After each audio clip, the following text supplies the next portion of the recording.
வணக்கம். இப்பதிவில் உள்மருந்து தலைப்பின் கீழ் அடுத்ததாக எண்ணெய் பற்றி காண்போம். எண்ணெய் குடல் நெய் என்பதுதான் எண்ணெய் என்றமையாயிற்று அப்படின்னு சொல்கிறாங்க. எள்ளிலிருந்து எடுக்கப்படும் நெய்யே எண்ணெய் அப்படின்னு சொல்கிறாங்க. அதுபோல் வடமொழியில் என்ன சொல்லியிருப்பாங்கன்னா, திலத்தினின்று எடுக்கப்படும் நெய் தைலம் அப்படின்னு சொல்கிறாங்க. திலம் அப்படிங்கிறது எள், தில சம்பந்தமுடைய தைலம் அப்படிங்கிறத நம்ம தெரிஞ்சுக்கலாம். இது சமவாய சம்பந்தம் அப்படின்னு சொல்கிறாங்க. அது மட்டும் இல்லாமல் விதை, கொடி, பட்டை, கிழங்கு, பசு இந்த உயிர்கள் மூலமாக நம்ம சொல்லப்படுற எவ்வகை பொருள்களிலும் உள்ளே அடங்கியிருக்கக்கூடிய அந்த நெய்ப்பு பொருள், இந்த பொருட்களுக்குள்ளே அடங்கியிருக்கக்கூடிய அந்த நெய்ப்பு பொருள் தான் நெய் அப்படின்னு சொல்கிறாங்க. இதோட அளவை நூலில் வழி இருப்பதால் வடமொழி சொல்லாகிய தைலம் அப்படிங்கிற சொல்ல விதைகளிலிருந்து எடுக்கப்படும் ஆமணுக்கு நெய் இந்த போன்றவைகளை சேர்த்து செய்யப்படக்கூடிய பொருட்களுக்கும், அப்புறம் பட்டை, கொடி, வேர், கிழங்கு, கொட்டை முதலியவற்றால் குழி வழியாய் செய்யப்படும் பொருள்களுக்கும் இட்டு வழங்குதல் முரணாகும் அப்படின்னு சொல்கிறாங்க. என்னென்னா, இந்த பட்டை, வேர், கொடி, கிழங்கு இதிலிருந்து எடுக்கிறதுக்கும் குழி வழியாக எடுக்கிறது ரெண்டுத்துக்குமே நம்ம ஒரே பேர் வச்சு சொல்கிறது தைலம் என பெயரிட்டு வழங்குதல் முரண் அப்படின்னு சொல்கிறாங்க. அதுபோலவே ஆமணுக்கு, முத்து முதலிய இவற்றில் உண்டாகக்கூடிய அந்த நெய்களால் செய்யப்படக்கூடிய பொருள்கள் எல்லாம் எண்ணெய் அப்படின்னு பேரிட்டு வழங்குதலும் முரண் அப்படின்னு சொல்கிறாங்க. அதனால் எண்ணெய் கலப்புள்ளதை வடமொழி பெயராகிய தைலம் என்று வழங்குவதை நீக்கி எண்ணெய் என்றும், மற்றவற்றை கூறுங்கள் அவற்றின் தனித்தனி எந்த பொருள்லேருந்து அந்த நெய்யை செய்யப்படுதோ அந்த பேர் முன்னாடி வச்சு நெய் அப்படின்னு பேரிட்டு வழங்கணும் அப்படின்னு சொல்கிறாங்க. இப்படி பெயர் வைக்கும் இடத்து தனி சரக்கு பெயர் 2 முதல் கலந்த பெயராகவும், சிறப்பு சரக்கு, தொகை சரக்கு, இப்போ நோயோட பெயர், அந்த செய்யக்கூடிய அந்த பண்போட பெயரை வச்சு இதுக்கு பெயர் வைக்கலாம் அப்படின்னு சொல்லியிருக்காங்க. இப்போ ஒரு சில உதாரணங்கள் கொடுத்துருக்காங்க பாருங்கள். தனி சரக்கு, இப்போ வல்லாரை நெய், தூதுவளை நெய், பிரம்மி நெய் இதெல்லாம் தனி சரக்காலும் நெய்யாலும் தான் இந்த பேர் பெற்றிருக்குன்னு சொல்கிறாங்க. இப்போ சிவனார் வேம்பு குழி தைலம் பார்த்தோன்னா சிறப்பு சரக்கு, அதனால் இந்த பேர் பெற்றிருக்கு. இப்போ கந்தக சுடர் நெய் பார்த்தோன்னா அதுவும் சிறப்பு சரக்காலும் அதோட செய்கையாலும் தான் இதோட பெயர் பெற்றிருக்கு. அப்புறம் ஓணன் சுடர் தைலம், இதுவும் அதே மாதிரி தான், சிறப்பு சரக்கு அப்புறம் அதில் இருக்கக்கூடிய செய்கை, இதனால தான் இதுக்கு ஓணன் சுடர் தைலம் அப்படின்னு சொல்லிட்டு பேர் வந்திருக்கு. அடுத்ததாக மேக நோய் பார்த்தோன்னா இதோட நோய் பெயரை முதன்மையாக கொண்டு பெயர் வந்திருக்கு. பெருநோய் நெய் அப்படின்னா இதுலேயும் நோய் பெயர் வந்திருக்கு, நோய் பெயரும் அதில் சேர்க்கக்கூடிய நெய்யை சேர்ந்து பேராக வந்திருக்கு. ஐங்குட்டு நெய் பார்த்தோம்னா இதில் 5 நெய்கள் சேர்ந்து சில சரக்குகளை கூட்டி செஞ்சுருக்காங்க, அதாவது இது தொகை பெயர் பெற்றது அப்படின்னு சொல்லலாம். இப்போ சொன்னதெல்லாம் என்ன சொல்கிறாங்க அப்படின்னா, எண்ணெய் சேர்க்கப்பட்டதை எண்ணெய் அப்படின்னும் மற்றது எல்லாத்தையுமே நெய் எனவும் வழங்குறது மிகவும் நலமானது அப்படின்னு சொல்கிறாங்க. தைலம் சேர்க்கக்கூடிய கால பார்த்தோன்னா 12 நாழிகை. நெய்யின் விரிவு, பொதுவாக நெய் 12 வகையாக பிரிச்சிருப்பாங்க, ஆட்சியால் 5 வகையாக பிரிச்சிருப்பாங்க. நெய்யின் விரிவு, முதல்ல பொதுவான 12 வகை பற்றி பார்ப்போம்.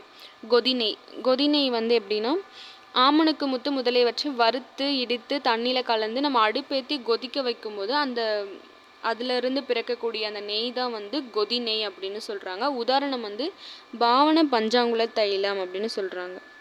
அடுத்தது உருக்கு நெய். இந்த உருக்கு நெய் வெண்ணெய், கோழி முட்டைக்கரு இது ரெண்டையும் வச்சு உருக்கிறதால உண்டாகுவது தான் உருக்கு நெய் அப்படின்னு சொல்கிறாங்க. எடுத்துக்காட்டு அண்டத்தைலம்.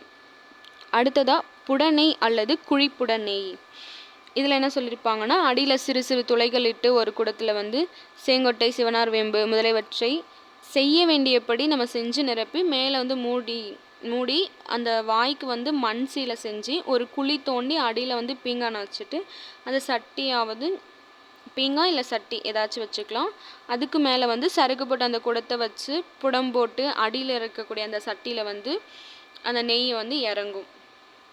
அப்போது அது மூலமாக நம்ம அதை எடுத்து வச்சுக்கலாம்னு சொல்கிறாங்க. உதாரணம் சிரட்டை குளித்தைலம், செங்கொட்டை குளித்தைலம். அடுத்ததான் தேநீர் நெய்.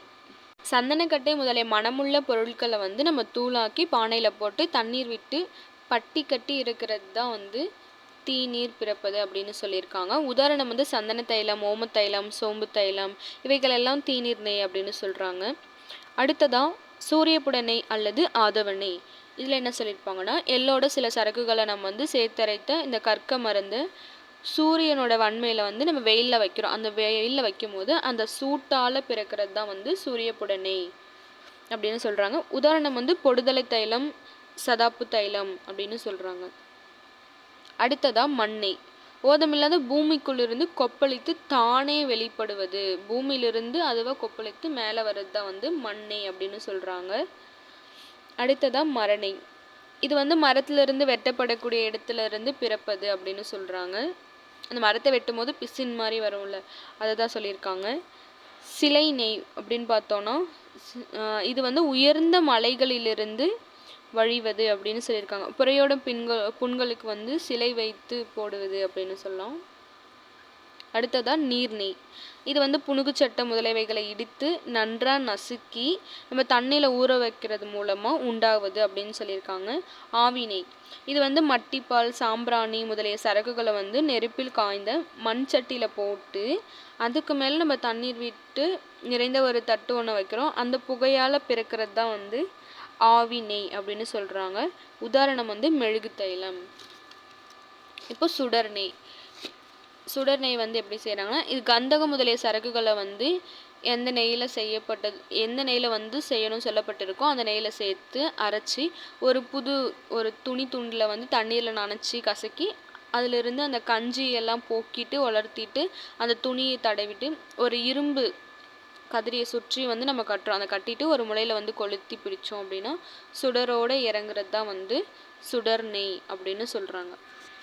ஒன்றும் இல்லை, ஒரு கம்பி இருக்கும். அந்த கம்பியில் வந்து நம்ம அந்த சரக்குகள் அதெல்லாம் போட்டு அந்த துணியில் போட்டு கட்டி வச்சிடுறோம். அதில் மேலேருந்து நம்ம இந்த கட்டி வச்சுருக்கோம்ல அதுக்கு மேலே நம்ம நெய் விட்டோம் அப்படின்னா அடியில் எரிஞ்சிட்ருக்கிறதுலேருந்து அந்த துணி எரிஞ்சிட்ருக்கோம், மேலே நம்ம வந்து நெய் விடுவோம்.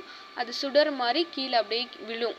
அது விழுறதை வந்து நம்ம சேமித்து வச்சுக்கலாம். அதுதான் வந்து சுடர் நெய் அப்படின்னு சொல்கிறாங்க. உதாரணம் வந்து கந்தக சுடர் தைலம். அடுத்ததாக பொறிநெய் அல்லது இயந்திர நெய். இது வந்து எள் முதலிய விதையிலிருந்து கானம், அதாவது செக்கு, அந்த கருவிகளிலிருந்து எடுக்க பெறுவதுன்னு சொல்கிறாங்க. இப்போ நம்ம இது வரைக்கும் 12 வகைகள் வந்து நம்ம பார்த்தோம். இந்த மாதிரி சொல்லப்பட்ட இந்த 12 வகை நெய்களுமே வந்து ஐவகை ஆட்சியில் வந்து அடங்கும் அப்படின்னு சொல்கிறாங்க. ஆட்சியால் நெய் வந்து 5 வகைப்படும். என்னென்ன? முடிநெய், குடிநெய், பிடிநெய், துளை நெய், சிலை நெய்ன்னு சொல்லிட்டு 5 வகையாக இருக்குது. முடி நெய் அப்படின்னா தலைக்கிடும் நெய் அப்படின்னு சொல்கிறாங்க. எடுத்துக்காட்டு வந்து அசை தைலம் சொல்லியிருக்காங்க. அடுத்து குடிநெய். குடிநெய்னா நம்ம உள்ளுக்கு குடிக்கக்கூடிய நெய் அப்படின்னு சொல்கிறாங்க. இது எண்ணெய் நெய் சொல்லிட்டு 2 வகையாகவும் சொல்கிறாங்க. சிற்றமுட்டி எண்ணெய், மூலகுடோர நெய், இது ரெண்டையும் நமக்கு எடுத்துக்காட்டாக சொல்லியிருக்காங்க. அடுத்ததாக பிடிநெய். பிடிநெய்னா நம்ம தோல் மீது தடவி பிடிக்கிற நெய் அப்படின்னு சொல்கிறாங்க. எடுத்துக்காட்டு வந்து பிண்டத்தைலம். துளை நெய் பார்த்தோன்னா நம்ம உடலில் இருக்கக்கூடிய 9 துளைகள் வழியாகவும் செலுத்தக்கூடிய நெய்கள் தான் வந்து துளை நெய். இது வந்து எடுத்துக்காட்டு சுக்கு தைலம். அடுத்தது சிலை நெய். புரைகள் வழியாக குருதி, சீல் முதலியன ஒழுகுகின்ற கெட்ட ரணங்களுக்கு இடக்கூடிய நெய் தான் வந்து சிலை நெய்ன்னு சொல்கிறாங்க. எடுத்துக்காட்டு மத்தன் தைலம்.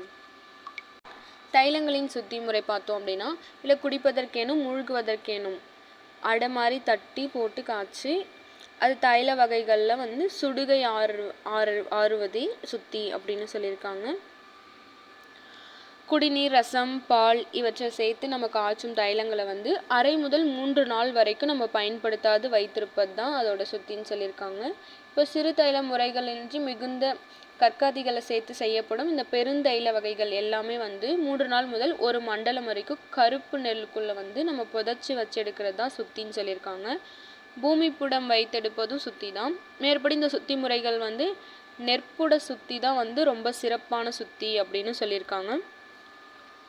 சிறந்த புடத்தால் ஒரு புதிய தைலத்துக்குள்ளே வந்து மறைஞ்சிருக்கக்கூடிய அந்த மூவித பாக துப்பியால் வரக்கூடிய அந்த தைல நீரும், குடிநீரில் சேர்ந்த வேர், கிழங்கு, இலை இவற்றில் இருக்கக்கூடிய நீர், சுரசங்கள் நீரும் இந்த வெப்பம் செய்கின்ற கற்க திரவியங்களின் பற்பல குணமும் நீங்கி தைலமானது நல்ல காரியத்தை செய்யும் அப்படிங்கிறது தான் சொல்லியிருக்காங்க.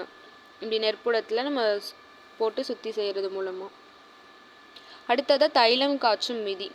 இந்த தைலம் காய்ச்சுவதற்கு ஏற்படுத்திய அந்த நாள் அளவு, இந்த பொருந்திய விறகால கமலாக்கினியா கமலாக்கினியாக எரிக்கிறது, அப்புறம் நீர் சுண்டினதுக்கப்புறம் தீபாக்கினியாக எரிச்சு எடுக்கிறது, இதெல்லாம் வந்து தைலம் காய்ச்சறதுக்கான விதியாக சொல்கிறாங்க. அதுக்கப்புறம் தைலத்தோட 3 வகை பாக விதி சொல்லியிருக்காங்க. என்னென்ன? மிருது பாகம், சிக்கு பாகம், மணர் பாகம்னு சொல்லிட்டு 3 பாகம் வந்து சொல்லியிருக்காங்க. மிருது பாகம் அப்படின்னா தைல பக்குவ காலத்தில் வந்து கற்கத்தை அகப்பையால் எடுத்து, அகப்பை அப்படின்னா கரண்டி, அதெல்லாம் எடுத்து நம்ம பார்த்தோம்னா கற்கம் வந்து விரல்களால் திரட்டக்கூடிய நிலையில் வந்து மெழுகு பதமாக இருந்துச்சு அப்படின்னா அதுதான் மிருது பாகம் அப்படின்னு சொல்கிறாங்க. இப்போ சிக்கு பாகம் அப்படின்னா கொஞ்சம் பிசுபிசுப்போட 2 விரல்களெல்லாம் வந்து ஒட்டி கொண்டு இருக்கிறது, அதுதான் சிக்கு பாகம்னு சொல்கிறாங்க. மணல் பாகம் அப்படின்னா முகர்ந்து அந்த கற்கத்தை வந்து நம்ம விரலால் தொடும்போது திரண்டு சிதறி கருநிறமாக மணற்பாகம் மாதிரி இருக்கும் அப்படின்னு சொல்கிறாங்க. இந்த 3 பாகங்களுமே வந்து வாத பித்த கப நோய்களுக்கு ஆகும் அப்படின்னு சொல்லியிருக்காங்க. இப்போ துளைத்தைலம் வந்து மிருது பாகத்துலேயும், பிடித்தைலம் வந்து மணர் பாகத்துலேயும், குடித்தைலம் வந்து சிக்கு பாகத்துலேயும் நம்ம வடித்து எடுத்துப்போம். அதுக்கப்புறம் அரைத்து தட்டி இந்த அடை வகைகள், இலை வகைகள், தூள் வகைகள், மெழுகாதிகள், கற்கமில்லாத நீர்த்தன்மை வகைகள் இது எல்லாமே வந்து அப்போவே காய்ச்சி கொள்கிற ஒரு சிறிய தைல முறை அப்படின்னு சொல்லியிருப்பாங்க. இந்த தைலம் காய்ச்சிய முடிவில் வந்து ஒவ்வொன்றுமே வந்து முறையே வேகவும், பொரியவும், நிறம் தைலத்தில் உண்டாகவும், உருகவும், திரிசீலையில் வந்து தொட்டு விளக்கின் காட்டினால் சிடுசிடுப்பு இல்லாமலும் பக்குவங்கள் ஆகும். நம்ம தைலம் முடிஞ்சதுக்கப்புறம் ஒரு திரி மாதிரி துணியை வந்து தைலத்தில் விட்டு எடுத்து நம்ம தீயில காட்டும்போது அதில் சிடுசிடுன்னு சவுண்டு அந்த சத்தம் வராமல் இருக்கணும். சத்தம் இருந்துச்சு அப்படின்னா அதில் நீர்த்துவம் வந்து இருக்குது, அப்போ இன்னும் நம்ம வேக வைக்கணும் அப்படின்னு சொல்கிறாங்க. இதுவும் தைலத்தில் வந்து ஒரு பதமாக சொல்லியிருக்காங்க. இப்போ காய்ச்சி பெறுதலுக்கான எடுத்துக்காட்டு பார்த்தோம்னா மத்தன் தைலம், சீரக தைலம். மடக்கி காய்ச்சி பெறுதல் வந்து கரிசாலை மடக்கு தைலம், கருக்கி பெறுதல் வந்து அண்டத்தைலம், அரைத்து கலக்கி பெறுதல் வெள்ளை எண்ணெய், மூலகுடோர எண்ணெய், காய்ச்சி நீரில் விட்டு வடித்தெடுத்தல் பார்த்தோம்னா வீரண சஞ்சீவி தைலம். தேங்க்யூ.